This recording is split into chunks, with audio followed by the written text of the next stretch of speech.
Hello everyone. In this video we will be talking about the 3D Max physical camera. So as you can see, I already applied some cameras to the scene. I will show you how to do it and how to change the settings of the camera. So first of all, I will go to Create, Camera, Standard, and then select Physical. So I'll apply it from, let's say I want to view this part, so I will apply it from here to here, for example. So I'm clicking, dragging, and then place the target. So now I have a camera which will be on the on 0 level and z-axis, so it's on the ground. I will go here to modify. You can change the name of the camera. So let's see, this is the stage camera, so I'll name it stage. And then you have a target here, which we usually remove when we're working with the animation for the walkthrough camera. So for now, I'll keep it so I can control the target of the camera. Then we will change the physical camera. We will change the film width, and we will change it here, for example, to 45. I will open the camera first before we change the settings. So I will click on C. This will open the camera view. And then I will click on my mouse on the scroll button and take the camera up until you can see the numbers changing here in z-axis. If they are not changing, just click on W for move or select and move from here. And then move it up until you reach the normal eye level. So let's say it's around 1400. So I'll keep it this way. Now I will start changing the settings from here. So for the width, I'll make it 45. This will zoom out more. So whenever you increase this number, it will zoom out. And if you decrease it, it will zoom in. But to make it realistic, I will stick to 45 to 50 maximum. And then for the focal length, I will make it around 35, and you can go down to 30, but not lower than 30 if you're using 50. If you're using more or less numbers here, you can change it accordingly. But for now, I will keep it as 50 and 35. And then I will not change anything for now. I will not talk more about these settings. So let's go to the shutter speed. So for the shutter speed, I will change it to 1 per second and then change the duration to 100. Okay, when you decrease this number, the lighting will increase. So usually we keep it as 100 instead of 200 or 300. But if you have enough lighting, you can increase this, so it will minimize the lighting in your scene. Then for the exposure, I'll make it manual and then change this number to 800. Okay, so now my camera is set. For the exposure, when you increase it, the camera lighting or the render lighting, it will be increased. The exposure will be increased in the render. So that's it for now. Now I will start by clicking on Dolly camera and zoom in or zoom out. But I cannot zoom out more than this. This is my maximum zoom out here. Okay. If I want to rotate, I will click on Orbit camera and then I will rotate. But always, as we mentioned before in the class, make sure that your angle snap is on. If it's not on, it will be very hard to get back or reset your settings, okay, or your view. So if this is not on, you will see that I cannot get these lines to be straight again.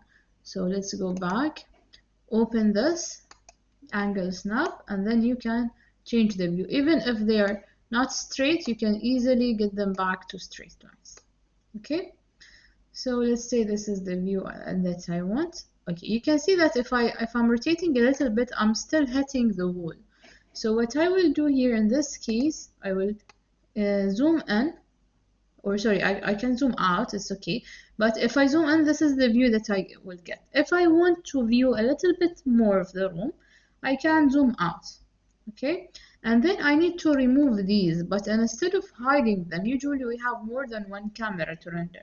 So I will not hide them, I will crop them from the camera itself. So in the camera settings, you can go here to clipping planes. So just click on enable. This will enable clipping, and you will have a near clip and a far clip. So the camera will render only from the near clip to the far clip. Okay, so the far clip you can keep it as it is because it's already a huge number, and that's fine. We just need to increase the near clip. So let's say I will start with 500, and then I can go to the top of view just to show you, but you don't need to go to the top of view when you're working with the clip. You can just increase it. So this is the red line here, that is the start of the rendering of the camera. And then this is the far clip. Yeah, I think it's too far, so it won't be visible here. So if I change this, for example,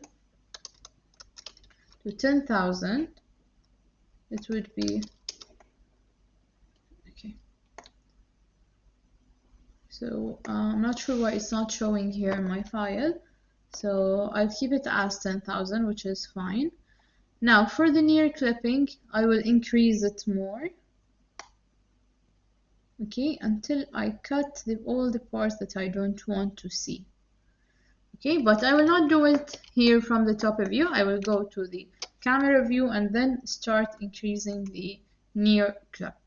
So you can see that I'm cutting through everything, but always make sure that you're not cutting through the floor. So if I increase a bit more, you can see that the chairs here in this area, they will start to slice. So, and even here, for example. So now if I render this part, it will be black, and then this part will be black as well. So I need to make sure that I'm not cutting through any of the ceiling, flooring, or furniture.